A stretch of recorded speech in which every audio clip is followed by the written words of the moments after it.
अंधश्रद्धा को बढ़ावा नहीं देते। हे भगवान, आज कहीं देर ना हो जाए। राधा मेम साहब राह देखती होगी। ओफो, अभी आँख में क्या चला गया? रखमा इसी गांव की एक औरत है और गांव में नए आ चुके एक परिवार के पास काम के लिए जाती है। परिवार का मतलब सिर्फ पति और पत्नी। कैलाश इस गांव में ट्रांसफर होकर आया है और काम से रात के 9 बजे लौटता है। तो रखमा यहाँ आकर 7 से 9 बजे तक राधा का ख्याल रखती है। लीजिए मेम साहब, चूरन तैयार है, खाइए ये। कितना कड़वा लगता है ये, मत दिया कर रखमा मुझे। ऐसा कैसे चलेगा मेम साहब? कहते हैं ये खाने से होने वाला बच्चा गोरा और बड़ा ही तंदुरुस्त होता है। वैसे मेम साहब, माफ करना हाँ, आज मुझे जरा देर हो गई। ज्यादा देर मत किया कर, कल से अकेली रहने में बड़ा डर लगता है इस घर में। एक तो लाइट भी अचानक चली जाती है और ऊपर से ये किताबें, न जाने किसे शौक था इन किताबों का। कौन सी किताब? ऐसा क्या लिखा है? फिर राधा उसे किताब में जो पढ़ा वो सुनाती है। अबीजो नामक कोई चुड़ैल या डायन होती है जो गर्भवती महिलाओं की गर्भावस्था में बाधाएं डालती है। अक्सर ऐसा कोई पिशाच गर्भावस्था में अपने नजदीक हो तो या तो गर्भवती माता का मिसकैरेज होता है या बच्चा जन्मतः अपाहिज या विकृत होता है। क्यों पढ़ती हैं आप ऐसी किताबें? ऐसी हालत में ये सब पढ़ना सुनना अच्छा नहीं होता मेम साहब। आपने चूरन खा लिया? हाँ ठीक है, फिर मैं चलती हूँ। लाइट सभी आ जाएगी, साहब के आने का वक्त भी हुआ है और मुझे भी देर हो रही है। दिन बीत रहे हैं और आए दिन राधा रखमा को लेकर ज्यादा चिंतित होने लगी है।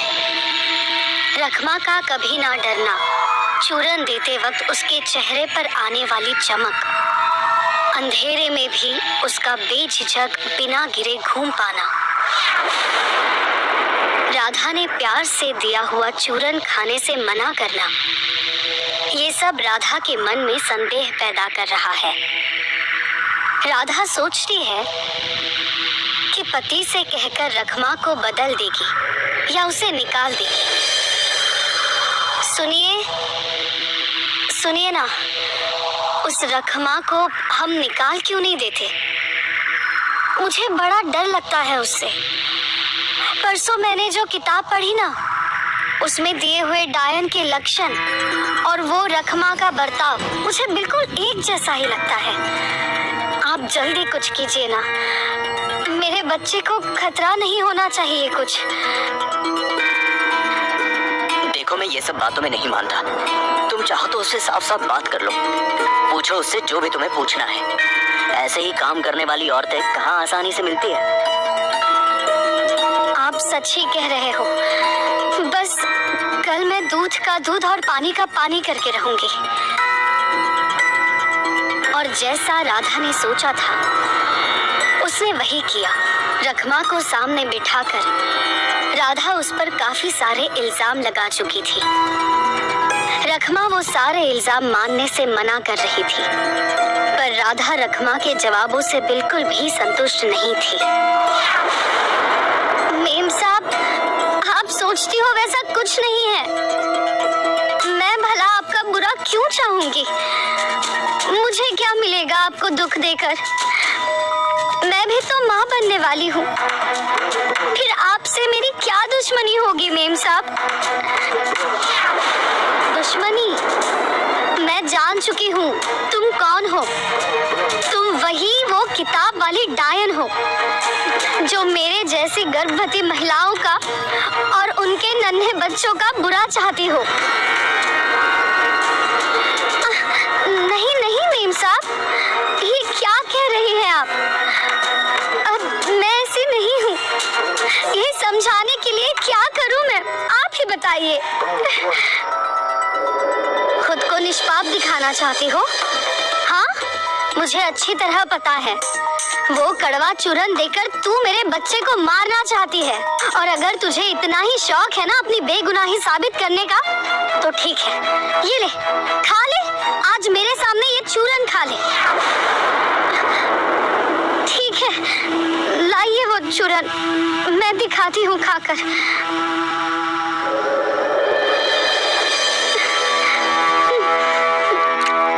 खा लिया मैंने। अब तो यकीन हुआ ना आपको? चाहती हूँ मेम साहब, जब आपका शक दूर हो जाए तब बुला लेना मुझे।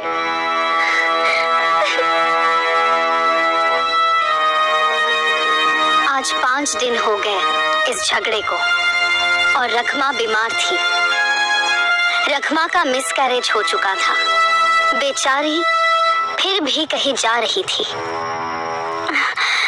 क्यों जा रही हो बेटा? तुम्हें डॉक्टर ने चलने फिरने से मना किया है ना? क्यों तकलीफ उठा रही हो? जाने दीजिए सासू माँ, जो हुआ मेरा नसीब। पर मेम साहब को मेरी जरूरत है। शायद उनका गुस्सा भी ठंडा हो चुका होगा। बेचारी मेरे बगैर क्या करेगी? मैं हो आती हूँ वहां पर। लेकिन जैसे ही रखमा राधा के घर के आसपास पहुंचती है, उसकी आंखें खुली की खुली रह जाती है। जहां कल तक कोई मकान था, आज वहां एक खंडर है। मानो जैसे पिछले 50 सालों से यहाँ किसी इंसान का वास ना रहा हो।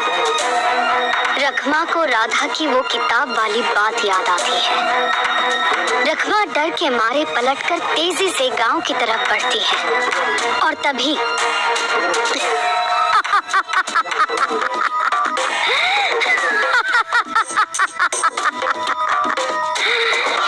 अरे क्या हुआ राधा, क्यों इतनी हंस रही हो? कुछ नहीं, बस रखमा की याद आ गई।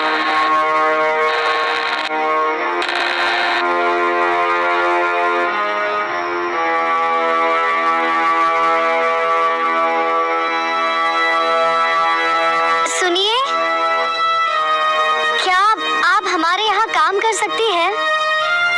मेरे पति को काम से आने के लिए देर होती है, और मेरी हालत,